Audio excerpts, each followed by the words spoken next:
Hello everyone, कैसे हैं आप सभी। आज की हमारी क्लास है ईओआरओ की। तो आज की हमारे ईओआरओ का टेस्ट नंबर रहने वाला है 49, जो कि काफ़ी इम्पोर्टेंट है। और आज का जो टेस्ट है इसमें हम इम्पोर्टेंट 40 क्वेश्चंस है वो कवर करेंगे, जिसमें हम आपकी आर्थिक समीक्षा और आर्थिक समीक्षा की है। हम आज हमारा चैप्टर 3 और फोर्थ ये चैप्टर रहने वाला है। थर्ड ग्रामीण विकास एवं पंचायती राज और फोर्थ औद्योगिक विकास से संबंधित क्वेश्चंस हैं हम आज कवर करेंगे। साथ में जो हमारा फर्स्ट चैप्टर है आर्थिक समीक्षा का, जो आर्थिक परिदृश्यों का परिचय है यानी डाटा वाला, तो उसमें से भी हम 2-3 क्वेश्चन करेंगे ताकि हमें ये डाटा है वो भूले नहीं और एग्जाम तक हम इतने बार इसे रिवाइज कर ले कि हमें सबसे अच्छी तरह से ये डाटा याद हो जाए। बात करें हम पार्ट बी की, तो पार्ट बी भी हम साथ साथ में है पूरा का पूरा रिवाइज कर लेंगे। राजस्थान जीके की बात करें तो राजस्थान जीके में आज का हमारा जो टॉपिक है वो रहेगा प्रमुख व्यक्तित्व। और प्रमुख व्यक्तित्व में ही हम जो महिलाओं के जो मुख्य भूमिका रही है, तो महिलाओं की भूमिका के ऊपर जितने क्वेश्चन बनते हैं आज हम वो कवर करेंगे। तो आज की क्लास है वो आपकी काफ़ी इंपॉर्टेंट रहने वाली है। साथ में ही करंट अफेयर्स, तो करंट अफेयर्स के मोस्ट इंपॉर्टेंट क्वेश्चन है वो कवर करेंगे। इनके साथ जो वन लाइनर और कुछ फैक्ट्स के साथ क्वेश्चंस है वो भी हमें कवर करेंगे। तो आज की क्लास है काफ़ी इंपॉर्टेंट रहने वाली है। तो चलिए हमारा टेस्ट है वो स्टार्ट करते हैं। इससे पहले एक बात और कि काफ़ी बच्चे हैं, इनके डाउट मान ले या डर मान ले, सभी बोल रहे हैं कि मैम एग्जाम है वो 2 शिफ्ट में होएगा और इसमें फिर नॉर्मलाइजेशन होएगा, फिर वही होएगी कि पटवारी और ये अभी सेट के में हुआ है जैसे, तो नंबर है वो कम हो जाते हैं हमारे, नॉर्मलाइजेशन का फ़ायदा हमें नहीं मिलता वगैरह वगैरह। तो देखिए हमें ये चीज़ नहीं सोचनी, क्योंकि ना तो हमारे हाथ में ये है कि एग्ज़ाम है वो कितनी शिफ्ट में होएगा, 1 में, 2 में, 3 में कितनी होएगा, ना हमारे ये हाथ में है कि नॉर्मलाइजेशन में हमारे नंबर बढ़ेंगे या कम होंगे। हमारे हाथ में सिर्फ इतना है कि हम अच्छे से तैयारी करें, अच्छे से एग्ज़ाम दे के आएँ। देखिए मैं भी इन चीज़ों से गुजरी हूँ। मेरे भी मतलब जितने भी एग्ज़ाम दिए थे, चाहे मैंने सेंटर लेवल के दिए हो, चाहे हमने राजस्थान गवर्नमेंट के एग्ज़ाम दिए हो, किसी में मेरे भी नॉर्मलाइजेशन में नंबर है वो कभी नहीं बढ़े, हमेशा कम ही हुई है। कोई सा भी एग्ज़ाम देख लो। लेकिन इस चीज़ से हमें डीमोटिवेट नहीं होना है, क्योंकि ये चीज़ें हमारे हाथ में नहीं होती। हमारे हाथ में होती है सिर्फ पढ़ाई करना, अच्छे से तैयारी करना। और जो बच्चा अच्छे से तैयारी करेगा ना, उसका एक ना एक दिन है, चाहे कोई सी वैकेंसी हो, उसमें ज़रूर नंबर पड़ेगा, वो एक जॉब ज़रूर लेगा। तो आप बस ये मान के चलिए कि बस हमें तैयारी करनी है, इस चीज़ से डीमोटिवेट नहीं होना कि एग्ज़ाम है वो कितने शिफ्ट में होएगा, हमें कौन सी शिफ्ट मिलेगी, हमारे नंबर कम होएंगे, कुछ नहीं करना। आप अच्छे से तैयारी करिए, बिल्कुल डरे हुए। बस हमारा काम है अच्छे से पढ़ना, तैयारी करना, एग्ज़ाम दे के आना, और फिर बाद में एग्ज़ाम देने के बाद में 1-2 दिन रेस्ट करिए, वापस अपनी तैयारी में, उसी तैयारी में वापस लग जाइए। बहुत अच्छा होगा, हमारा अच्छा एग्ज़ाम भी होगा, हमारा इसमें सिलेक्शन भी होगा। बस डीमोटिवेट नहीं होना। तो चलिए आज का जो टेस्ट है वो हम स्टार्ट करते हैं। फर्स्ट क्वेश्चन है, अटल भूजल योजना हेतु राज्य के कितने जिलों की 38 पंचायत समितियों को चिन्हित किया गया है। अब हम अटल भूजल योजना की बात कर लेते हैं। अटल भूजल योजना है वो लागू कब हुई थी? 1 अप्रैल 2020 को हुई थी। 1 अप्रैल 2020 को ये लागू हुई थी। दूसरा इसमें क्या है कि ये भारत सरकार और किसके सहयोग से? भारत सरकार और विश्व बैंक के सहयोग से, वर्ल्ड बैंक के सहयोग से है ये योजना संचालित है। अगर इनमें वित्त पोषण की बात करें तो इनमें 50-50 है, 50-50% है, इन ये वित्त पोषित है। नोडल विभाग की बात करें तो ये विभाग है भू जल विभाग। और इसमें क्या है, जो ये योजना है 5 वर्षों के लिए, ये स्टार्ट तो हुई 2020 से, यानी 2020-21 से तो ये स्टार्ट हुई, और कब तक चलेगी? ये 2024-25 तक है ये योजना चलेगी। इस योजना में पूछा क्या है क्वेश्चन में कि कितने राज्यों हेतु ये चलाई गई है? तो ये 17 अपने मतलब राजस्थान जो राज्य है कि कितने जिलों, तो ये 17 जिलों, कितने राज्य में? 17 जिलों की 38 पंचायत समितियों। और अगर ग्राम पंचायत पूछ ले तो 1139 ग्राम पंचायत इसमें लाभान्वित होगी। तो इस क्वेश्चन में तो जिले पूछे हैं, तो आपका राइट आंसर ऑप्शन 2 हो जाएगा। अगर हमसे पूछ ले कितनी पंचायत समितियां, तो 38 पंचायत समितियां, 17 जिलों की 38 पंचायत समितियों की 1139 ग्राम पंचायतें। तीन चीजें यह याद करनी है, 17, 38 और 1139 लागू कब हुई? 1 अप्रैल 2020 से। भारत प्लस विश्व बैंक 50-50% हिस्सेदारी। नोडल विभाग भूजल विभाग कितने वर्षों के लिए? 5 वर्षों के लिए, 2020-21 से 2024-25 तक। तो आपको पूरी अच्छे से इसका रिवीजन हो गया। अब हम बढ़ते हैं हमारे अगले क्वेश्चन पर। अगला क्वेश्चन है, राजस्थान के स्वतंत्रता आंदोलन के दौरान गिरफ्तार होने वाली राजस्थान की पहली महिला थी? वगेंद्र बाला, ये नगेंद्र बाला होगा, अंजना देवी चौधरी, रत्ना शास्त्री और रमा देवी पांडे। तो आपका राइट आंसर हो जाएगा ऑप्शन बी, अंजना देवी चौधरी है वो स्वतंत्रता आंदोलन के दौरान गिरफ्तार होने वाली राजस्थान की पहली महिला थी। तो राइट आंसर ऑप्शन है बी, अंजना देवी चौधरी। आगे बढ़े, हमारा अगला क्वेश्चन है, राज्य निर्वाचन आयोग किसके परामर्श से मुख्य निर्वाचन अधिकारी को नामित करता है, पदाभिहित करता है या फिर नाम निर्दिष्ट करता है? राज्य सरकार, नगर परिषद, नगर निगम या नगर पालिका, या फिर स्वायत्त शासन विभाग, या फिर नगर निकाय अध्यक्ष? तो आपका राइट आंसर कौन सा होगा? सबसे पहले तो हमें देखना है राज्य निर्वाचन आयोग के द्वारा किसके परामर्श में? मुख्य निर्वाचन अधिकारी। तो मुख्य निर्वाचन अधिकारी किस में आता है? आपकी धारा 16 में दिया हुआ है मुख्य निर्वाचन अधिकारी की जो इनकी नियुक्ति है। मुख्य निर्वाचन अधिकारी की नियुक्ति कौन करेगी? राज्य सरकार करेगी। कौन करेगी? राज्य सरकार करेगी। राज्य सरकार से परामर्श के बाद जो राज्य निर्वाचन आयोग है वो करेगा। तो परामर्श किससे लेगी? राज्य सरकार से लेगी। और नियुक्ति करेगा कौन? राज्य निर्वाचन आयोग करेगा। किस में बोला गया? धारा 16 में बोला गया। तो आपका राइट आंसर हो जाएगा ऑप्शन ए कि राज्य निर्वाचन आयोग राज्य सरकार के परामर्श से मुख्य निर्वाचन अधिकारी की नियुक्ति करेगा। फिर अगर पूछ ले मुख्य निर्वाचन अधिकारी के कार्य, तो राज्य में इस अधिनियम के दिन जो भी निर्वाचन संचालन करेगा या फिर जो निर्वाचक की नामावली होगी, नामावली उन्हें तैयार करेगा, तैयारी उनका पुनर्निरीक्षण है वो करेगा। तो आपका राइट आंसर ऑप्शन ए। आगे बढ़े, हमारा अगला क्वेश्चन है, राष्ट्रीय ई विधान लागू करने वाली भारत की पहली विधानसभा है? पुणे, बेंगलुरु, नागालैंड और मध्य प्रदेश। तो अगर बात करें कि राष्ट्रीय ई विधान लागू करने वाली भारत की पहली विधानसभा है नागालैंड। कौन सी है? नागालैंड। अगर आपसे पूछ ले कि भारत का पहला चिकित्सा शहर, पहला चिकित्सा शहर तो ये कौन सा है? ये है आपका इंद्रायणी मेडिसिटी पुणे। इंद्रायणी मेडिसिटी पुणे भारत का पहला चिकित्सा शहर।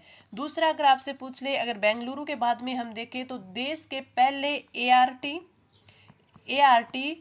पार्क की स्थापना है वो कहाँ की गई थी? आईआईएससी बेंगलुरु में। तो आपका राइट आंसर कौन सा हो जाएगा? ऑप्शन थर्ड है नागालैंड। राष्ट्रीय ई विधान लागू करने वाली पहली विधानसभा है नागालैंड की है। तो राइट आंसर हो जाएगा ऑप्शन है थर्ड। आगे बढ़े, हमारा अगला क्वेश्चन, राजस्थान के सकल राज्य घरेलू उत्पाद से संबंधित सत्य कथन हमें बताना है। प्रचलित कीमतों पर वृद्धि दर 16.04% है। अखिल भारतीय सकल घरेलू उत्पाद में राजस्थान के सकल राज्य घरेलू उत्पाद का योगदान 7%।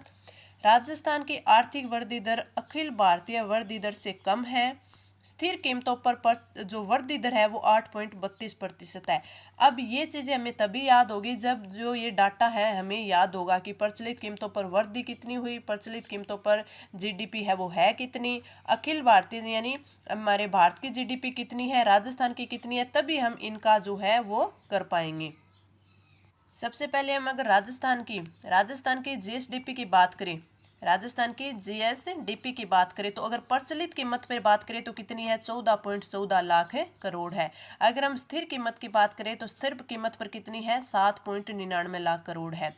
वृद्धि की बात करें, प्रचलित कीमतों पर वृद्धि कितनी हुई है? 16.04%। तो ये आपका बिल्कुल सही दिया हुआ है। तो यानी राइट आंसर सत्य पूछा है हमें तो ऑप्शन ए हो जाएगा कि प्रचलित कीमतों पर अगर जीएसडीपी बात करें तो 14.14 लाख करोड़ है और वृद्धि दर कितनी है? 16.04% है।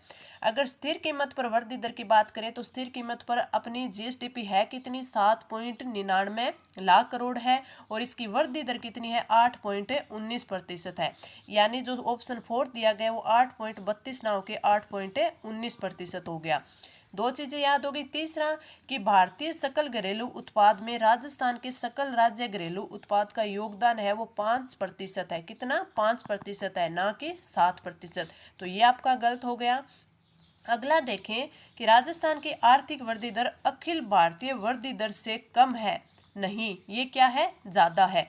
क्यों है ज्यादा? अब देखिए, अगर हम भारत की बात करें, भारत की अगर अपने जीडीपी की बात करें तो ये कितनी है? ये आपकी है 27.3 करोड़।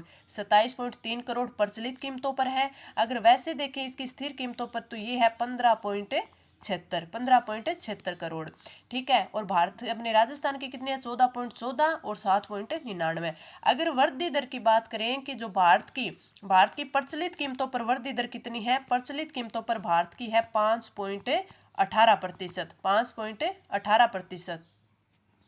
सॉरी, जो 5.18% है ये क्या है? ये भारत की जो जीडीपी है, भारत की जो प्रचलित कीमत पर जीडीपी है उसमें राजस्थान का अंश है 5.18। तो इसे लमसम हम 5 मान सकते हैं, जो कि हमने ऑप्शन 2 में देखा। अगर हम इसमें देखें कि स्थिर कीमत में जो राजस्थान का योगदान है वो कितना है, तो राजस्थान का योगदान कितना है? 5.07 है। तो ये दोनों लगभग 5 है। तो हम मान सकते हैं कि चाहे प्रचलित कीमत में मान ले या फिर स्थिर कीमत में मान ले, जो राजस्थान की जो आपकी जीडीपी है उसका योगदान है वो भारत में कितना है? 5% के लगभग है। अब अगर हम बात करें कि जो प्रचलित कीमत पर भारत की वृद्धि दर कितनी है, ये है 15.04%।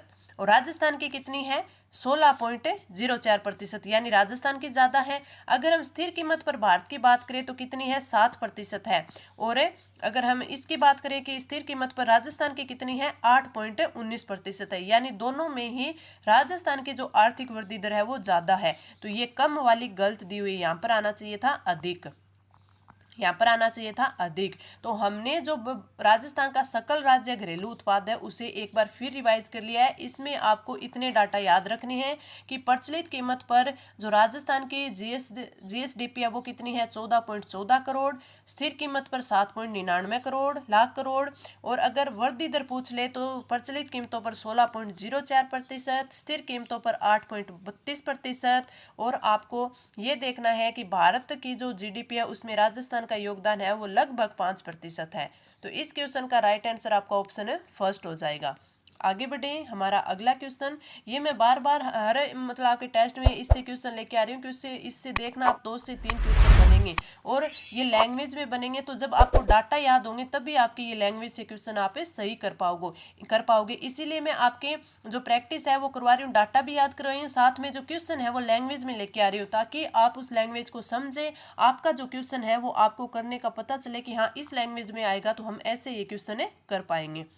अगले क्वेश्चन में बढ़ते हैं। हमारा अगला क्वेश्चन है कि अजमेर की कौन सी महिला राजनीतिक एवं सामाजिक कार्य थी जिन्हें उनकी गतिविधियों के कारण मेवाड़ एवं बूंदी राज्यों से निर्वासित किया गया?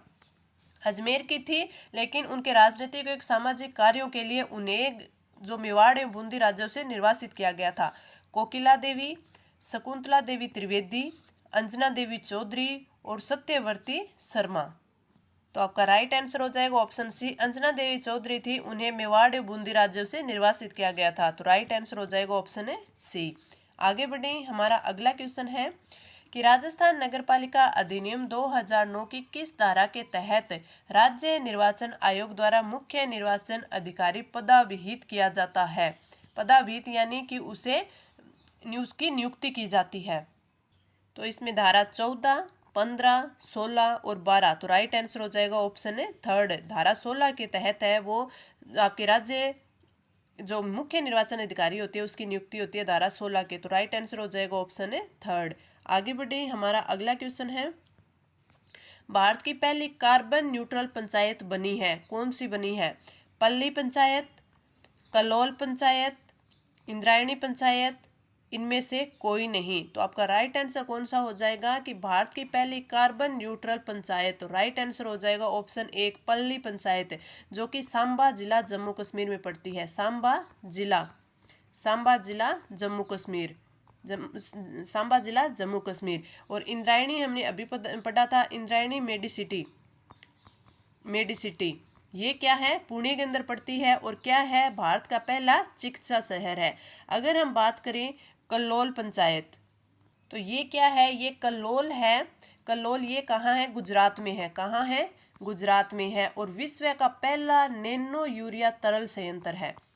नैनो यूरिया तरल संयंत्र, तरल संयंत्र कहाँ है, कल्लोल गुजरात में। तो इस क्वेश्चन का राइट आंसर आपका ऑप्शन है फर्स्ट हो जाएगा। भारत की पहली कार्बन न्यूट्रल पंचायत बनी, ऑप्शन फर्स्ट, पल्ली पंचायत, जो कि सांबा जिला जम्मू कश्मीर में है। Right answer option A. आगे बढ़े, हमारा अगला क्वेश्चन है, राज्य में इको टूरिज्म को बढ़ावा देने के लिए लव कुश वाटिका कहाँ विकसित की जा रही है, पंचायत समिति स्तर पर, संभाग स्तर पर, जिला स्तर पर, या फिर संभाग स्तर और जिला स्तर पर। तो आपका राइट आंसर हो जाएगा ऑप्शन थर्ड, जिला स्तर पर। राज्य में जो इको टूरिज्म को बढ़ावा देने के लिए है वो प्रत्येक जिले में कितने लागत के साथ, 2 करोड़ की लागत के साथ, 2 करोड़ की लागत के साथ है वो एक इको टूरिज्म लव कुश वाटिका है वो विकसित की जाएगी जिला स्तर पर। तो राइट आंसर ऑप्शन है थर्ड। आगे बढ़े, हमारा अगला क्वेश्चन है, निम्न में से कौन सा कथन नारायणी देवी वर्मा के संदर्भ में गलत है। वह 1970 से 1976 तक राज्यसभा की सदस्य रही। उसने 1944 में भीलवाड़ा में महिला आश्रम की स्थापना की। वह 1957 से 1962 तक लोकसभा की सदस्य रही और उन्हें 1942 के आंदोलन में भाग लिया था। उन्होंने 1942 के आंदोलन में भाग लिया था। तो इनके बारे में हमें गलत कथन बताना है। तो सत्य तो है कि 1970 से 76 तक राज्यसभा की सदस्य रही, सही है। 1944 में भीलवाड़ा में महिला आश्रम की स्थापना भी की थी और 1942 के आंदोलन में भी भाग लिया था। तो इसका राइट आंसर हो जाएगा ऑप्शन सी, जो कि गलत दिया हुआ है। Right answer option C. आगे बढ़े, हमारा अगला क्वेश्चन है, राजस्थान नगरपालिका अधिनियम 2009 के अधीन समस्त निर्वाचक नामावलियों की तैयारी, पुनर्निरीक्षण और शुद्धि का पर्यवेक्षण कौन करता है। मुख्य निर्वाचन अधिकारी, महापौर, नगर निकाय अध्यक्ष और स्वायत्त शासन विभाग। तो आपका राइट आंसर हो जाएगा ऑप्शन ए। कौन करता है, आपके ईओ आयुक्त जो है मुख्य निर्वाचन अधिकारी वो करता है और ये धारा 16 में दिया हुआ है। किसमें, धारा 16 में दिया हुआ है। तो राइट आंसर ऑप्शन है 1। आगे बढ़े, हमारा अगला क्वेश्चन है, हाल ही में किस प्रदेश में लिथियम के भंडार पाए गए हैं। जम्मू कश्मीर, तेलंगाना, त्रिपुरा और गुजरात। तो आपका राइट आंसर हो जाएगा ऑप्शन ए, जम्मू कश्मीर। अगर हम लिथियम के भंडार के बारे में बात करें तो ये सलाला हेमानी जो जिला रियासी में पड़ता है, जिला रियासी में पड़ता है जम्मू कश्मीर में इस क्षेत्र में है वो लिथियम की खोज है वो की गई थी। लिथियम Li होता है और अगर इसमें बात करें तो इसे अन्य किस नाम से भी जाना जाता है, तो इसे व्हाइट गोल्ड के नाम से भी जाना जाता है। व्हाइट गोल्ड के नाम से भी जाना जाता है। अगर हम बात कर ले कि जो भारत है वो लिथियम भंडारण में 7वें नंबर पे आता है। विश्व में कितने नंबर पे आता है, 7वें नंबर पे आता है। अगर हम जम्मू कश्मीर की और भी बात करें, जैसे कि लिथियम के जो भंडार है वो तो जम्मू कश्मीर में पाए गए हैं। और क्या है, तो अगर फर्स्ट स्नो मैराथन की बात करें, तो वो भी कहाँ हुई है, वो भी जम्मू में हुई है। कहाँ हुई है, जम्मू में हुई है। अगर एक बात अगर लद्दाख की ओर देखें तो आपसे पूछा जा सकता है कि लद्दाख की पहली जैव विविधता विरासत स्थल आपसे पूछा जा सकता है, तो वो कौन सा है, वो है या तसो झील है वो जो आपकी जो लद्दाख है, तो लद्दाख की पहली जैव विविधता विरासत स्थल कौन सी है, या तसो झील है।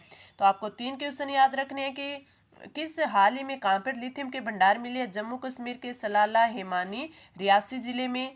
और जो लिथियम है उसे व्हाइट गोल्ड भी कहते हैं। भारत का 7वां स्थान है इसके जो भंडारण में। अगर आपसे पूछ ले कि फर्स्ट स्नो मैराथन कहाँ हुई थी, तो ये भद्रवाह जम्मू में हुई थी। अगर आपसे पूछ ले कि लद्दाख की पहली जैव विविधता विरासत स्थल कौन सी है, तो ये या तसो झील है। इस क्वेश्चन का राइट आंसर ऑप्शन फर्स्ट। आगे बढ़े, हमारा अगला क्वेश्चन है, सही सुमेलित कीजिए। राजस्थान के प्रचलित कीमत पर प्रति व्यक्ति आय 13,59,62 है। राजस्थान की स्थिर कीमतों पर प्रति व्यक्ति आय 86,134 है। अगर हम इसे सीधी संख्या में याद करेंगे तो हमें याद नहीं होगा, तो आप 2-2 डिजिट या फिर 3-3 डिजिट में इन्हें याद कर लीजिए। 135 962 याद कर सकते हैं, 86 134 ऐसे याद कर सकते हैं, या फिर जैसे आपको याद हो वैसे आप याद करें। स्थिर कीमत पर प्रति व्यक्ति आय में वृद्धि 14.85%, प्रचलित कीमतों पर प्रति व्यक्ति आय में वृद्धि 6.94%। तो इसमें हमें बताना है सही सुमेलित कौन सी है। तो राजस्थान की प्रचलित कीमत की प्रति व्यक्ति आय की बात करें, अगर 2022-23 की बात करें तो वो कितनी है, 156 149 है, 156 149 है, यानी ये गलत दिया हुआ है। राजस्थान की स्थिर कीमतों पर प्रति व्यक्ति आय पीसीआई की बात करें तो 2022-23 में वो कितनी है, 86 134 है, 86 134 है, ये आपका सही दिया हुआ है बिल्कुल। स्थिर कीमत पर प्रति व्यक्ति आय में वृद्धि की बात करें तो ये आपकी 6.94% है, यानी ये होगी। प्रचलित कीमतों पर वृद्धि दर है आपकी कितनी है, 14.85% है, यानी इनमें उल्टा दिया हुआ है। तो सही सुमेलित कौन सा है, ऑप्शन 2 है, वो आपका सही सुमेलित है। तो आपको ये चीजें याद रखनी है कि राजस्थान की प्रचलित कीमत पर प्रति व्यक्ति आय 156 149, स्थिर कीमत पर 86 134, स्थिर कीमत पर वृद्धि दर 6.94% और प्रचलित कीमत पर प्रति व्यक्ति आय में वृद्धि दर कितनी है, 14.85% है। अब इसमें है वो भारत से भी आपकी तुलना पूछ सकते हैं कि भारत की प्रति व्यक्ति आय से है वो तुलनात्मक विवरण दे सकते हैं और वही लैंग्वेज का क्वेश्चन बना सकते हैं। तो आपको राजस्थान के साथ साथ है वो भारत वाली भी याद होनी चाहिए, क्योंकि जो ये आपका एग्जाम है वो RAS प्री के लेवल का एग्जाम आपका आएगा, तो इसमें क्वेश्चन है वो इसी हिसाब से बनेंगे। अगर हम भारत की बात कर ले, अगर प्रचलित कीमत पर बात करें कि भारत की प्रचलित कीमत पर प्रति व्यक्ति आय कितनी है, तो 170 620 और अगर मैं वृद्धि की बात करें तो 13.7% की है। स्थिर कीमत पर अगर भारत की पीसीआई की बात करें तो ये कितनी है, ये है 96,522। वृद्धि की बात करें तो इसमें वृद्धि है 5.5% की। अब अगर हम देखें तो जो राजस्थान की प्रति व्यक्ति आय प्रचलित कीमत पे है 156 149, जो कि आपके भारत से कम है। भारत की जो प्रति व्यक्ति आय है प्रचलित कीमत पर, अगर उसमें वृद्धि दर की बात करें तो वृद्धि दर में राजस्थान की ज्यादा है, कि राजस्थान की कितनी है, 14.85 है प्रचलित कीमत पर, और भारत की कितनी है, 13.7 है, तो राजस्थान की ज्यादा है। वहीं स्थिर कीमत पर बात करें तो स्थिर कीमत पर प्रति व्यक्ति आय तो भारत से कम है राजस्थान की, लेकिन अगर आपसे पूछ ले कि जो आपकी वृद्धि दर है स्थिर कीमत पर वो राजस्थान की ज्यादा है, कितनी है, 6.94। तो आपको जब ये चारों डाटा याद होंगे तभी आप लैंग्वेज का क्वेश्चन है सही कर पाएंगे। इसलिए मैं आपको इन क्वेश्चन में बार बार भारत और राजस्थान की है वो कंपैरिजन करवाती हूँ, ताकि पता है कि जो आगे जो क्वेश्चन है वो अगर लैंग्वेज में बन गया तो आप तभी सही कर पाएंगे जब आपके डाटा याद होंगे और आपके लैंग्वेज में जो प्रैक्टिस से की हुई होगी। आगे बढ़े, हमारा अगला क्वेश्चन, राजस्थान में स्वतंत्रता आंदोलन के दौरान गिरफ्तार होने वाली राजस्थान की पहली महिला थी। तो ये आपका क्वेश्चन है वो रिपीट हो गया है, तो इसका राइट आंसर तो ऑप्शन बी होगा, अंजना देवी चौधरी। आगे बढ़े, हमारा अगला क्वेश्चन है, मुख्य निर्वाचन अधिकारी किसके अधीक्षण, निर्देशन और नियंत्रण के अधीन कार्य करता है? राज्य निर्वाचन आयोग के, राज्य सरकार के, स्वायत्त शासन विभाग के और उपरोक्त सभी के।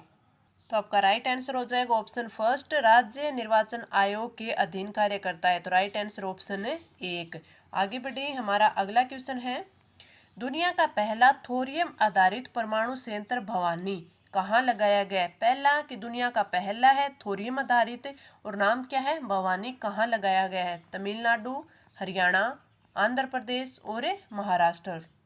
तो आपका राइट आंसर हो जाएगा ऑप्शन फर्स्ट है, Tamil Nadu. Right answer option first है। अगर हम भवानी की बात करें, जो आपका परमाणु संयंत्र है थोरियम आधारित है, अगर इसमें पूछ ले कि इसमें जो थोरियम है जो ईंधन के रूप में यूज लिया जाता है तो कौन सा, तो U-233 है, इसमें यूज लिया जाता है।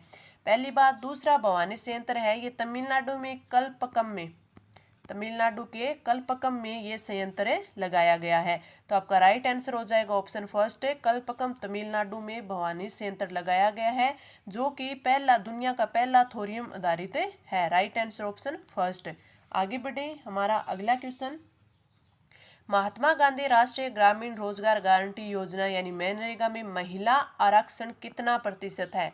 21%, 33%, 50% और 75%।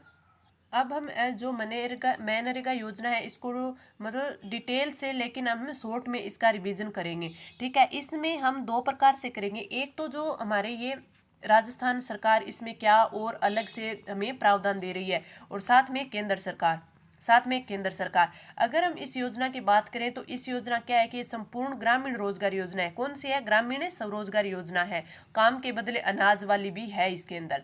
तो ये जो इसमें जो एक्ट की अगर बात करें कि किस एक्ट के अंदर ये आई, तो 2 अक्टूबर जो 2005 का एक्ट था।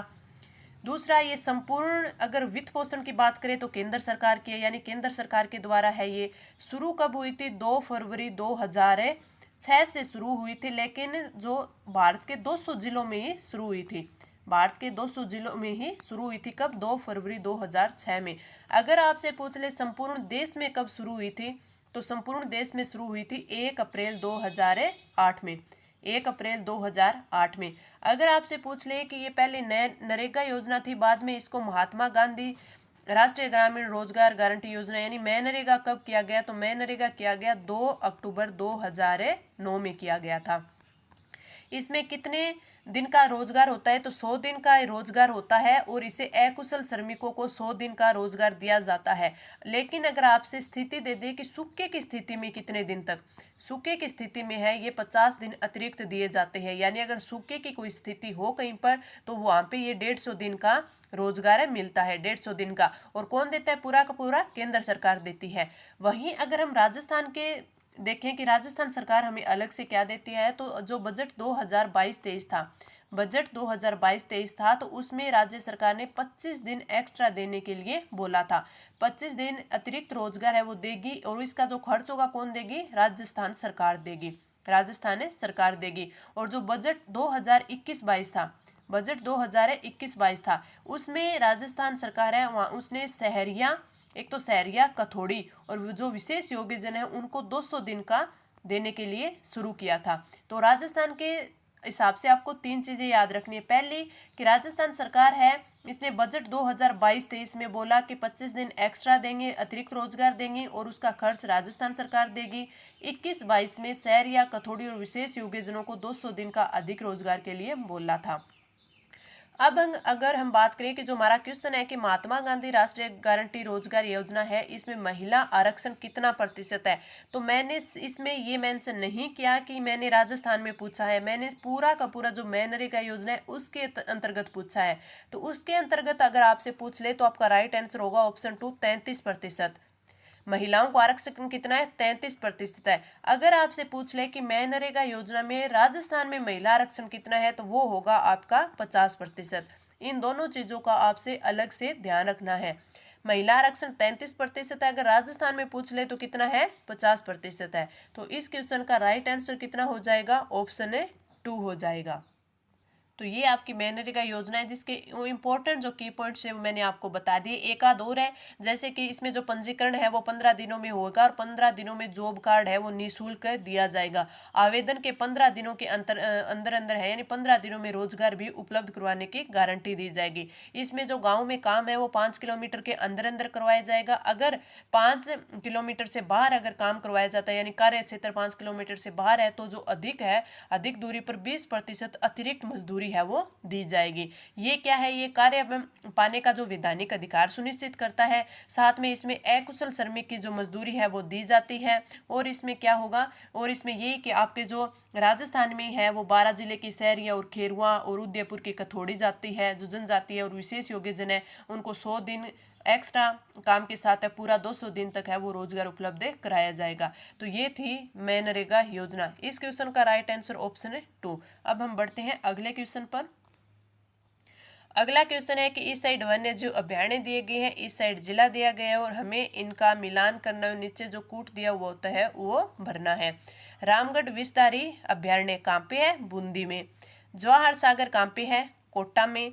ताल छापर चूरू में। और वन विहार कहाँ पे है? धौलपुर में। तो आपका जो ये नीचे कूट दिया हुआ होगा वही आपका राइट आंसर हो जाएगा। आगे बढ़े। हमारा अगला क्वेश्चन है कि किस धारा के अधीन जिला निर्वाचन अधिकारी पदाविहित या नाम निर्दिष्ट किया जाता है? धारा 15, 16, 17 या फिर 14। तो आपका राइट आंसर क्या हो जाएगा? राइट आंसर हो जाएगा ऑप्शन थर्ड, धारा 17। धारा 17 में क्या दिया हुआ है? जिला निर्वाचन अधिकारी दिया हुआ है, जिसकी नियुक्ति है वो राज्य सरकार के परामर्श पर, राज्य सरकार के परामर्श के बाद है वो राज्य निर्वाचन आयोग करता है। और एक जिले में एक से अधिक भी हो सकते हैं, एक से अधिक भी हो सकते हैं। धारा 15 की बात करें तो ये मिथ्या घोषणा है और ये आपके 2016 में क्वेश्चन आया हुआ है। धारा जो 15 है आपकी पूछी हुई है कि धारा 15 है वो किससे संबंधित है? तो ये मिथ्या घोषणा है, यानी अगर कोई व्यक्ति कोई भी झूठी सूचना से निर्वाचक सूची में पंजीकरण करवाता है तो वो क्या होगा? मिथ्या घोषणा होगा, उस पर कारावास होगा 1 वर्ष का और 2000 से लेकर 5000 तक का जुर्माना होगा। ये आपकी धारा 15 में दिया हुआ है। 16 में हमने पीछे पढ़ लिया कि मुख्य निर्वाचन अधिकारी है। 17 में आपके क्या है? जिला निर्वाचन अधिकारी है। और अगर आपसे 14 की पूछ ले कि 14 में क्या है, तो जो निर्वाचक नामावली होती है में जो पंजीकृत के लिए जो अयोग्यताएं होती हैं वो किस में है? धारा 14 में है। तो आपका राइट आंसर कौन सा हो जाएगा? ऑप्शन है थर्ड हो जाएगा। आगे बढ़े, हमारा अगला क्वेश्चन है कि दुनिया का पहला और सबसे बड़ा अनुभूति समावेशी विकलांग पार्क है वो कहाँ बनाया जाएगा? सिक्किम, मिजोरम, नागपुर और असम। तो आपका राइट आंसर हो जाएगा ऑप्शन थर्ड, नागपुर में। नागपुर में है वो सबसे बड़ा और सबसे पहला और सबसे बड़ा अनुभूति समावेशी विकलांग पार्क है वो बनाया जाएगा। एक आप ये बात याद रखना है कि देश की जो first AC double decker bus, AC double decker bus है वो कहाँ शुरू की जाएगी? तो वो मुंबई में शुरू की जाएगी, मुंबई। तो एक आप ये भी याद रखेंगे। Right answer option third. आगे बढ़े, हमारा जो अगला क्वेश्चन है, ग्रामीण गैर कृषि विकास अभिकरण यानी रूडा निम्न में से किन उप क्षेत्रों में गतिविधियां संचालित करता है? चमड़ा, लघु खनिज, ऊन एवं वस्त्र और उपरोक्त सभी। तो इस क्वेश्चन का राइट आंसर कि रूडा को किन उप क्षेत्रों में गतिविधियां संचालित करता है? चमड़ा, लघु खनिज, ऊन एवं वस्त्र। तो ये तीनों में, तो राइट आंसर आ जाएगा ऑप्शन है फोर्थ। अगर हम रूडा की बात करें, अगर आपसे फुल फॉर्म पूछे ग्रामीण गैर कृषि विकास अभिकरण, स्थापना अगर आपसे पूछ ले कि इसकी स्थापना कब की गई, तो ये की गई थी नवंबर 1995 में, नवंबर 1995 में। किस उद्देश्य से? कि जो राज्य में जो ग्रामीण गैर कृषि है, ग्रामीण गैर कृषि ही भूमि क्षेत्र है उसको बढ़ावा देने के लिए रूडा की जो स्थापना है वो की गई थी। अगर ये आपसे पूछे कि अभी तक है वो रूडा ने कितने जीआई टैग प्राप्त कर लिए, तो जो पोकरण की पोट्री है, ब्लू पोट्री है, कोटा डोरिया, सांगानेर एवं बगरू हैंड जो ब्लॉक प्रिंटिंग है उसके लिए भी रूडा ने जीआई टैग है वो प्राप्त कर रखे हैं। तो जो इसके 3 उप क्षेत्र है वो चमड़ा, लघु खनिज और ऊन एवं वस्त्र है। तो राइट आंसर ऑप्शन है फोर्थ। आगे बढ़े, हमारा अगला क्वेश्चन, निम्नलिखित में से शेखावाटी की किस महिला ने किसान आंदोलन का नेतृत्व किया? काली देवी, किशोरी देवी, रमा देवी और दुर्गा देवी। तो आपका राइट आंसर हो जाएगा ऑप्शन बी, किशोरी देवी है। उन्होंने शेखावाटी में किसान आंदोलन का नेतृत्व है वो किया था। तो आपका क्वेश्चन किसी भी प्रकार पूछा जा सकता है कि शेखावाटी में किस महिला ने किसान आंदोलन का नेतृत्व किया, या फिर किस महिला के नेतृत्व में है वो किसान आंदोलन में महिलाओं ने भाग लिया। महिलाओं ने किस महिला के नेतृत्व में भाग लिया था? तो किशोरी देवी के नेतृत्व में। तो राइट आंसर ऑप्शन है बी। आगे बढ़े, हमारा अगला क्वेश्चन, एक जिले के लिए कितने जिला निर्वाचन अधिकारी पदाविहित या नाम निर्दिष्ट किए जा सकते हैं? केवल एक या एक से अधिक, कह नहीं सकते, या फिर उपयुक्त में से कोई नहीं। तो मैंने अभी आपको बताया था कि एक या एक से अधिक कितने भी, यानी एक के साथ कितने भी है वो जिला निर्वाचन अधिकारी है वो नियुक्त किए जा सकते हैं। तो राइट आंसर हो जाएगा ऑप्शन है 2। आगे बढ़े, हमारा अगला क्वेश्चन कि ऑनलाइन गेमिंग उत्कृष्टता केंद्र स्थित है शिलोंग, झारखंड, जम्मू और तमिलनाडु। तो इसका राइट आंसर कौन सा हो जाएगा? ऑनलाइन गेमिंग उत्कृष्टता केंद्र है वो शिलोंग में स्थित है। तो राइट आंसर ऑप्शन ए हो जाएगा। अगर झारखंड की बात करें तो जो आपके करणपुरा सुपर थर्मल पावर परियोजना है वो कहाँ पे है? झारखंड में। इसके साथ आप एक चीज़ याद रख सकते हैं कि जो एचडीएफसी बैंक है उन्होंने डिजिटल सेवाओं को सुधार के लिए किसके साथ साझेदारी की है? तो ये की है इन्होंने माइक्रोसॉफ्ट के साथ। तो ये क्वेश्चन भी पूछा जा सकता है, आपको याद रखना है एचडीएफसी ने किसके साथ साझेदारी की है? माइक्रोसॉफ्ट के साथ। ऑनलाइन गेमिंग उत्कृष्टता केंद्र शिलोंग में, करणपुरा सुपर थर्मल जो पावर परियोजना है वो कहाँ की है, झारखंड में स्थापित की गई है। तो राइट आंसर ऑप्शन ए। आगे बढ़े, हमारा अगला क्वेश्चन, औद्योगिक क्षेत्र के किस उप क्षेत्र की वृद्धि दर सर्वाधिक है, विनिर्माण, निर्माण, विद्युत गैस जलापूर्ति या फिर खनन एवं उत्खनन। सबसे पहले तो हमें इस क्वेश्चन का आंसर दे देते हैं, फिर हम औद्योगिक विकास यानी उद्योग क्षेत्र के बारे में एक बार जो पूरा का पूरा रिवीजन कर लेंगे। औद्योगिक क्षेत्र के किस उप क्षेत्र की वृद्धि दर सर्वाधिक है, तो वो आपकी है विद्युत गैस और जलापूर्ति, और इसमें अन्य उपयोगी सेवाएं भी आती है। इनकी कितनी है जो वृद्धि दर है वो 9.16% है। अगर आपसे पूछ ले विनिर्माण की कितनी है तो 4.99% है। निर्माण की पूछ ले तो निर्माण की जो वृद्धि दर है 9.10%। विद्युत गैस जलापूर्ति और अन्य जो उपयोगी सेवाएं होती हैं उनकी 9.16%। और खनन एवं उत्खनन की आपसे पूछ ले तो 3.71% है। ये आपकी है वृद्धि दर। अगर इनमें आपका योगदान पूछ ले कि योगदान कितना कितना है, योगदान कितना कितना है, विनिर्माण का योगदान है 41.26% जो कि सर्वाधिक है। निर्माण का योगदान है 32.76%। विद्युत गैस जलापूर्ति की बात करें तो 13.38%। और खनन एवं उत्खनन की बात करें तो कितना है 12.60% है। तो आप दो चीजें तो जरूर याद रखनी है, चाहे आपसे सारी ना याद हो, कि योगदान सर्वाधिक किसका है, योगदान सर्वाधिक है आपके विनिर्माण का, कितना 41.26%। और अगर वृद्धि दर पूछ ले तो वृद्धि दर सर्वाधिक है विद्युत गैस और जलापूर्ति की, कितनी है 9.16% है। अब अगर हम औद्योगिक विकास की बात कर लें तो इसमें थोड़ा सा रिवीजन करें कि जो उद्योग क्षेत्र है, क्या है उद्योग क्षेत्र, तो उद्योग क्षेत्र की बात करें तो ये अर्थव्यवस्था का कौन सा है, द्वितीय क्षेत्र है। कौन सा है, द्वितीय क्षेत्र है। अगर इसके क्षेत्रवार योगदान की बात करें कि क्षेत्रवार योगदान कितना है प्रचलित कीमत और स्थिर कीमत पर, प्रचलित कीमत की बात करें तो कितना है 27.31% है। ये हमने पहले के टेस्टों में अच्छे से रिवाइज कर लिया था, पढ़ लिया था कि आपके कृषि का कितना है, उद्योग का कितना है, सेवा क्षेत्र का कितना है, लेकिन हम इसका रिवीजन भी करते रहेंगे ताकि हमारा ये याद रहे। प्रचलित कीमत पर 27.31% है और स्थिर कीमत पर कितना है 27.76% है। 27.76 है, बस इसमें अपने पॉइंट में ध्यान रखना है।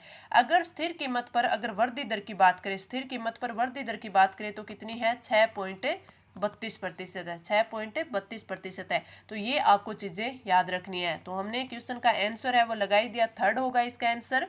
अब हम आगे चलते हैं, हमारा अगला क्वेश्चन, शेखावाटी में ग्राम कटराथल में अप्रैल 1934 ईस्वी में किसके नेतृत्व में हजारों जाट महिलाओं ने किसान आंदोलन में भाग लिया था, नारायणी देवी, किशोरी देवी, दुर्गावती देवी और अमृता देवी। तो आपका राइट आंसर हो जाएगा ऑप्शन बी, किशोरी देवी। हमने पीछे बात किया था कि जो शेखावाटी में है वो किसान आंदोलन का जो नेतृत्व है किसने किया था, किशोरी देवी ने किया था। अब कहाँ था ये, ग्राम कटराथल में हुआ था। कब, अप्रैल 1934 में हुआ था। हजारों महिलाओं ने किसके नेतृत्व में भाग लिया था, किशोरी देवी के। तो राइट आंसर ऑप्शन है बी। आगे बढ़े, हमारा अगला क्वेश्चन है, जिला निर्वाचन अधिकारी किसके अधीक्षण, निर्देशन और नियंत्रण में अपनी अधिकारिता के भीतर जिले की नगर पालिकाओं के निर्वाचन के संचालन से संबंधित कार्य करेगा, किसके नियंत्रण में, मुख्य निर्वाचन अधिकारी, मुख्य कार्यकारी अधिकारी, महापौर या फिर स्वायत्त शासन विभाग। तो आपका राइट आंसर हो जाएगा ऑप्शन फर्स्ट, मुख्य निर्वाचन अधिकारी के द्वारा इन्हीं के अंतर्गत इनके अधीन है वो नियंत्रण, निदेशक और इनकी अधिकारिता भीतर जिले की नगर पालिकाओं के निर्वाचन के संचालन से संबंधित कार्य करेगा। इसके अलावा अगर ऐसे कोई और भी कार्य है जो राज्य निर्वाचन आयोग है, राज्य निर्वाचन आयोग या फिर आपके जो मुख्य निर्वाचन अधिकारी है उनके द्वारा जो काम सौंपे जाएंगे, उन ये दोनों के जो काम सौंपे जाएंगे वो जिला निर्वाचन अधिकारी करेगा। तो राइट आंसर हो जाएगा ऑप्शन फर्स्ट, मुख्य निर्वाचन अधिकारी। आगे बढ़े, हमारा जो अगला क्वेश्चन है, प्रोजेक्ट एलोरा क्या है। प्रोजेक्ट एलोरा मानव रहित यातायात प्रबंध प्रणाली, दुर्लभ भारतीय भाषाओं की उपलब्धता सुनिश्चित करने के लिए शुरू किया गया प्रोजेक्ट, प्रधानमंत्री मोदी द्वारा चलाया गया वृक्षारोपण से संबंधित अभियान या फिर इनमें से कोई नहीं। तो अगर हम प्रोजेक्ट एलोरा की बात करें तो वो क्या है, वो है दुर्लभ भारतीय भाषाओं की उपलब्धता सुनिश्चित करने के लिए शुरू किया गया प्रोजेक्ट। तो इसका राइट आंसर हो जाएगा ऑप्शन है 2। ये तो हो गया आपके प्रोजेक्ट एलोरा का संबंध किससे है, तो वो तो हो गया दुर्लभ भारतीय भाषाओं की उपलब्धता सुनिश्चित करने के लिए। अगर आपसे पूछ ले कि जो आपके एलोरा है इसकी फुल फॉर्म क्या है, तो इसकी फुल फॉर्म है एलोरा की इनेबलिंग लो रिसर्च रिसर्च और लैंग्वेज। तो ये क्या है आपकी इसकी फुल फॉर्म है। अब अगर हम ऑप्शन फर्स्ट की बात करें कि मानव रहित यातायात प्रबंध जो प्रणाली है वो क्या है, तो वो है आपकी स्काई यूटीएम। तो ये है मानव रहित यातायात प्रबंध प्रणाली। अगर आपसे पूछ ले कि स्काई जो एयर के सीईओ है, स्काई एयर के सीईओ है वो कौन है, तो वो है अंकित कुमार, वो है अंकित कुमार। तो ये दोनों के दोनों क्वेश्चन आपको ध्यान रखने हैं। मानव रहित यातायात प्रबंध प्रणाली स्काई यूटीएम और दुर्लभ भारतीय भाषाओं की उपलब्धता सुनिश्चित करने के लिए शुरू किया गया प्रोजेक्ट कौन सा है, एलोरा है। एलोरा की फुल फॉर्म आपकी क्या हो गई, इनेबलिंग लो रिसोर्स लैंग्वेज। और अगर आपसे दूसरा ये पूछ ले कि जो प्रधानमंत्री मोदी द्वारा चलाया गया वृक्षारोपण से संबंधित अभियान है वो कौन सा है, ये है जल जन अभियान, जल जन अभियान। और ये कहाँ चलाया गया, ये आपके आबू रोड सिरोही में चलाया गया, आबू रोड सिरोही में चलाया गया। इसका जो मुख्य उद्देश्य तो क्या है कि जल संरक्षण के साथ वृक्षारोपण तथा जागरूकता लाना क्या है इसका उद्देश्य है, जल जन अभियान। तो ये भी इंपॉर्टेंट हो जाता है, क्यों हो जाता है, क्योंकि हमारे राजस्थान में आबू रोड से ये प्रारंभ किया गया था। तो आपका राइट आंसर कौन सा हो जाएगा, ऑप्शन है 2। आगे बढ़े, हमारा अगला क्वेश्चन, औद्योगिक उत्पादन सूचकांक का निम्न में से उप क्षेत्र है किसका, औद्योगिक उत्पादन सूचकांक आईपीपी का उप क्षेत्र, विनिर्माण, खनन, विद्युत और उपरोक्त सभी। तो आपका राइट आंसर हो जाएगा ऑप्शन फोर्थ, उपरोक्त सभी। अगर औद्योगिक उत्पादन सूचकांक की बात करें तो इसके 3 उपक्षेत्र है, कितने, 3, विनिर्माण, खनन और ये आपकी विद्युत। अगर इसके आपके औद्योगिक उत्पादन सूचकांक है इसके आधार वर्ष की बात करें, आधार वर्ष कितना है, तो आधार वर्ष 2011-12 है। जो औद्योगिक विकास का जो मुख्य सूचकांक होता है औद्योगिक उत्पादन सूचकांक, मासिक रूप से जारी किया जाता है, यानी पर मंथ है ये जारी किया जाता है, मासिक रूप से जारी किया जाता है। ठीक है, तो ये हमारा राइट आंसर हो जाएगा ऑप्शन है फोर्थ। आगे बढ़े, हमारा अगला क्वेश्चन है, मेवाड़ प्रजामंडल आंदोलन से संबंधित महिला कौन है, लक्ष्मी वर्मा, कृष्णा कुमारी, नारायणी देवी वर्मा और चंद्रावती। तो आपका राइट आंसर हो जाएगा ऑप्शन सी, नारायणी देवी वर्मा है वो मेवाड़ प्रजामंडल आंदोलन से संबंधित है महिला है, राइट आंसर ऑप्शन है सी। आगे बढ़े, हमारा अगला क्वेश्चन है, राजस्थान नगरपालिका अधिनियम 2009 की किस धारा के तहत नगरपालिका निर्वाचन हेतु स्थानीय प्राधिकारियों आदि के कर्मचारी वृंद निर्वाचन रजिस्ट्रीकरण आदि अधिकारी को उपलब्ध कराए जाते हैं, धारा 15, 17, 16 और 18। तो आपका राइट आंसर क्या हो जाएगा, राइट आंसर हो जाएगा ऑप्शन फोर्थ है, धारा 18 के अंतर्गत।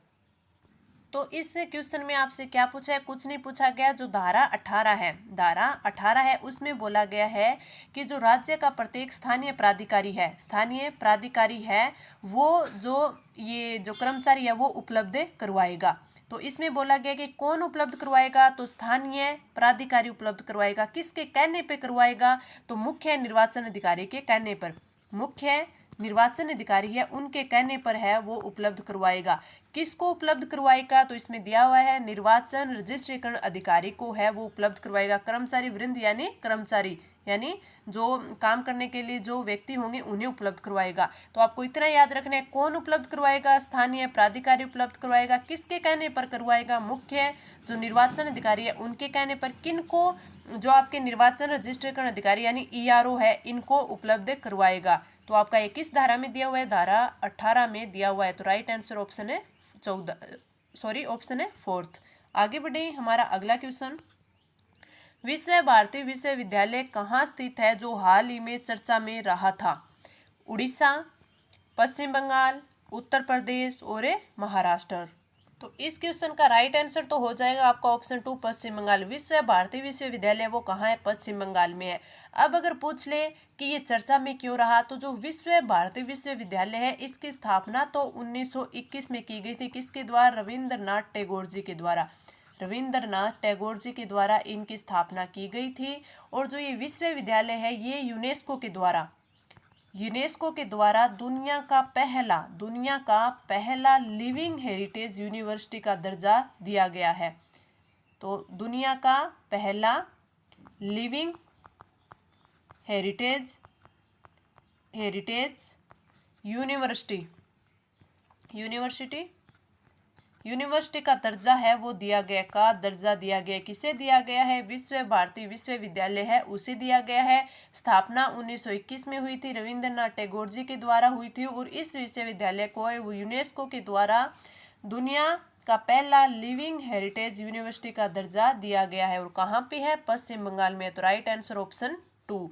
आगे बढ़े, हमारा अगला क्वेश्चन है कि मुख्यमंत्री लघु उद्योग प्रोत्साहन योजना है, उसके बारे में जो नीचे दिया हुआ है उसे सुमेलित करना है। तो अगर हम मुख्यमंत्री लघु उद्योग प्रोत्साहन योजना की बात करें तो ये प्रारंभ तो कब हुई थी? ये 13 दिसंबर 2019 को प्रारंभ हुई थी। 13 दिसंबर 2019 को प्रारंभ हुई थी। इसका उद्देश्य क्या था कि जो विनिर्माण है, सेवा व्यापार क्षेत्र में जो नए उद्यम है वो स्थापित किए जाएं और जो वर्तमान में है यानी जो उद्यम संचालित है हो रखी हैं तो उनका विस्तार किया जाए, उनका आधुनिकीकरण किया जाए, ये इसका उद्देश्य था। और इसमें अगर हम पूछ लें कि इसमें क्या प्रावधान है तो इसमें ऋण के प्रावधान है और इस पे ब्याज पर अनुदान।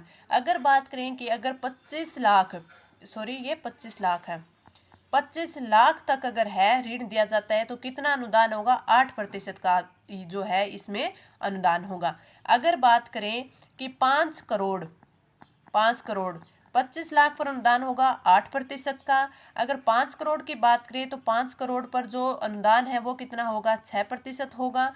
अगर 10 करोड़ की बात करें तो 10 करोड़ पर जो अनुदान है वो कितना होगा? 5% का होगा। तो इस क्वेश्चन में आपको ध्यान रखना है कि जो 25 लाख तक का ऋण दिया जाता है उसमें 8% का ब्याज अनुदान, 5 करोड़ पर 6% का ब्याज अनुदान, 10 करोड़ पर 5% का ब्याज अनुदान। तो आपको जो नीचे इसमें दिया होगा वो कूट है, आप इसमें बता देना। अगर सीधा ही आपसे पूछा जाएगा कि कौन सा सुमेलित है कौन सा सुमेलित नहीं है तो आपका ये हो जाएगा। बस आपको ये जो योजना है इसे ध्यान रखना है कि मुख्यमंत्री लघु प्रोत्साहन योजना है ये प्रारंभ तो की गई थी 13 दिसंबर 2019 को। इसका उद्देश्य था कि विनिर्माण, सेवा एवं व्यापार में नए उद्यम स्थापित किए जाए, जो पहले से जो उद्यम स्थापित किए जा चुके हैं उनका विस्तार हो जाए, आधुनिकीकरण किया जाए उनका, ठीक है। और जो इसमें है वो 10 करोड़ तक का है वो ऋण उपलब्ध किया जाए। 25 लाख तक 8% ब्याज अनुदान, 5 करोड़ तक 6% और 10 करोड़ पर 5%।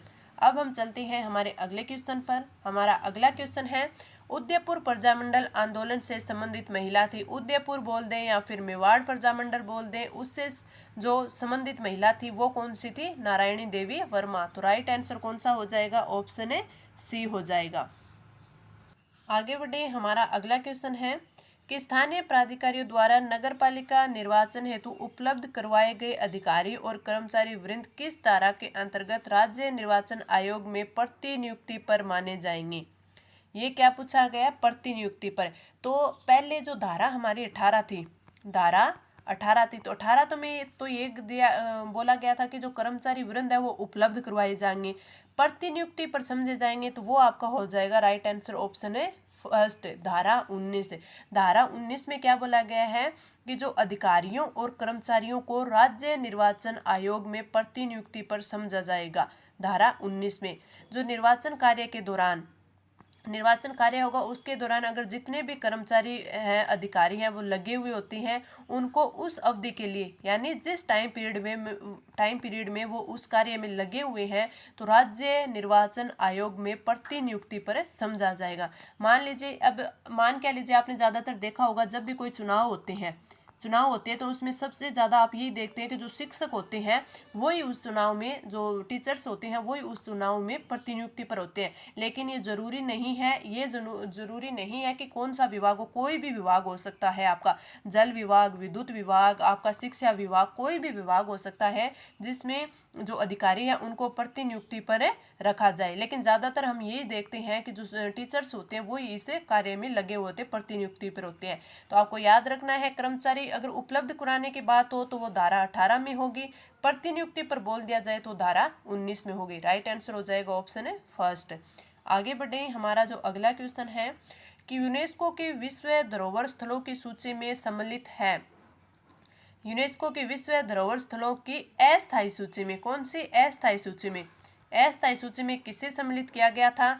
गुजरात का वडनगर शहर, त्रिपुरा का अन्नाकोटी स्थल और मोढेरा का सूर्य मंदिर। तो ये तीनों के तीनों है यूनेस्को की विश्व धरोहर स्थलों की जो अस्थायी सूची है उसमें सम्मिलित किए गए थे। तो राइट आंसर ऑप्शन है फोर्थ हो जाएगा। आगे बढ़ेंगे, हमारा अगला क्वेश्चन है, राजस्थान से निर्यात होने वाली शीर्ष 5 वस्तुओं का अवरोही क्रम में बताइए। ये क्वेश्चन है इस प्रकार का आपके आरएस प्री में पूछा हुआ है, जिसमें आपको या तो ये पूछ लिए जाते हैं कि जो आपकी शीर्ष 5 वस्तुओं में से पहली वस्तु कौन सी, लास्ट कौन से, या फिर अवरोही क्रम में यानी घटता हुआ क्रम, आरोही क्रम यानी बढ़ता हुआ क्रम आपसे पूछा जा सकता है। अभियांत्रिकी, कपड़ा, हस्तशिल्प, रासायनिक और धातु। तो सबसे पहले नंबर पे आती है आपकी अभियांत्रिकी। अभियांत्रिकी यानी जो इंजीनियरिंग की वस्तुएं होती हैं वो। दूसरे नंबर पे कपड़ा, तीसरे नंबर पे धातु, चौथे पर हस्तशिल्प और पांचवें पर रासायनिक। तो फिर आपका जो राइट आंसर वो कौन सा हो जाएगा? 1 2 3 1 2 5 1 2 5 ये आपका होगा ऑप्शन सी, 1 2 5 और फिर 3 और 4। तो आपका ये है वो राइट आंसर हो जाएगा। अगर हम राजस्थान के निर्यात की बात करें तो जो निर्यात में सिर्फ 5 वस्तुएं ये हो जाएंगी। अगर आपसे पूछ ले कि जो ये 5 वस्तुएं हैं तो इनका राज्य में होने वाले निर्यात में योगदान कितना है, योगदान है कितना है, तो वो योगदान कितना है? 60% है। योगदान कितना है? 60%। तो राइट आंसर ऑप्शन सी। आगे बढ़े, हमारा अगला क्वेश्चन, सुमेलित करना है। इस साइड अभ्यारण्य है, इस साइड उनकी विशेषता दी गई है। केलादेव अभ्यारण्य, सरिस्का अभ्यारण्य, फुलवारी की नाल अभ्यारण्य और शेरगढ़ अभ्यारण्य। तो जो शेरगढ़ अभ्यारण्य है इसे सांपों की शरणस्थली भी कहा जाता है। अगर हम बात करें केवलादेव अभ्यारण्य तो ये रामसर आदर भूमि भी है। सरिस्का अभ्यारण्य की बात करें तो ये मैंने कल आपको बताया था कि जो सरिस्का अभ्यारण्य है रीसस बंदर के लिए प्रसिद्ध है, तो आपका ये थर्ड हो जाएगा। फुलवारी की नाल, ये भी क्वेश्चन मैंने आपको कल वाले टेस्ट में करवाया था कि फुलवारी की नाल है वो मानसी वाकल नदियों का प्रवाह क्षेत्र है। तो राइट आंसर आपका जो ये हो जाएगा कि ए में आपका फोर्थ आ जाएगा, बी में आपका थर्ड आ जाएगा, सी में आपका 2 आ जाएगा और डी में आपका फर्स्ट आ जाएगा। तो नीचे ये क्यूट दिया हुआ होगा वो ये आपका राइट आंसर होगा। आगे बढ़े, हमारा अगला क्वेश्चन, निर्वाचक नियमावलियों की तैयारी करने आदि से संसक्त पदीय कर्तव्यों का कोई अधिकारी या कर्मचारी दोषी पाया जाता है तो दोष सिद्धि होने पर किस धारा के अंतर्गत दंडित किया जाता है? धारा 22, 21, 20 और 18। तो आपका राइट आंसर कौन सा हो जाएगा? राइट आंसर हो जाएगा आपका ऑप्शन है थर्ड, धारा 20 है। धारा 20 के अंतर्गत है उसे दोष दिया जाएगा यानी उसे दंडित किया जाएगा। तो आपकी इस क्वेश्चन का राइट आंसर तो हो गया कि ऑप्शन थर्ड धारा 20 है। बट धारा 20 की बात करें तो धारा 20 में क्या दिया हुआ है कि जो ये दोष सिद्धि होगी तो उसे दंडित किया जाएगा यानी सजा है वो उसे कितनी मिलेगी? 3 माह से 2 वर्ष तक की है वो सजा मिलेगी। अगर जुर्माने की बात करें तो उस पर जुर्माना कितना लगेगा? तो जुर्माना है वो लगेगा 1000 से 2000 तक का, 1000 से 2000 तक का। इसमें एक चीज़ आप ये याद रखिएगा कि जो इस चीज़ के में जो कोर्ट है यानी न्यायालय है वो स्वयं संज्ञान नहीं ले सकता। न्यायालय स्वयं संज्ञान नहीं ले सकता यानी कि न्यायालय ऐसा दंड तभी देगा जब आपका स्टेट इलेक्शन कमीशन यानी कि राज्य निर्वाचन आयोग है उसे ऐसा करने के लिए बोलता है, या फिर मुख्य निर्वाचन अधिकारी या फिर जो संबंधित जिला होता है उसका जिला निर्वाचन अधिकारी की शिकायत पर ही है वो ऐसा करेगा। यानी उपयुक्त के अलावा कोई भी विधिक कार्यवाही है वो नहीं हो सकती। ये सब चीज़ें किस में दी हुई है? धारा आपके 20 में दी हुई है। तो इस क्वेश्चन का राइट आंसर ऑप्शन है थर्ड। आगे बढ़े, हमारा जो अगला क्वेश्चन है, ग्रीन पोर्ट और शिपिंग में भारत का पहला राष्ट्रीय उत्कृष्ट केंद्र कहाँ स्थापित किया गया है? नोएडा, गुरुग्राम, अलवर और सूरत। तो आपका राइट आंसर हो जाएगा ऑप्शन 2 गुरुग्राम में, हरियाणा में। तो ये मैंने आपको मोस्ट इंपॉर्टेंट 40 क्वेश्चन है वो करवा दिए हैं। आपको क्लास कैसी लगी आप कमेंट करके ज़रूर बताएं। अच्छी लगी तो आप लाइक करें और इसे अपने फ्रेंड्स के साथ ज़रूर शेयर करें ताकि सभी बच्चों को ज़्यादा से ज़्यादा फ़ायदा मिल सके। तो चलिए अब हम मिलते हैं अगली क्लास में हमारे अगले टेस्ट के साथ, अच्छे से अच्छे कंटेंट के साथ। तब तक के लिए धन्यवाद।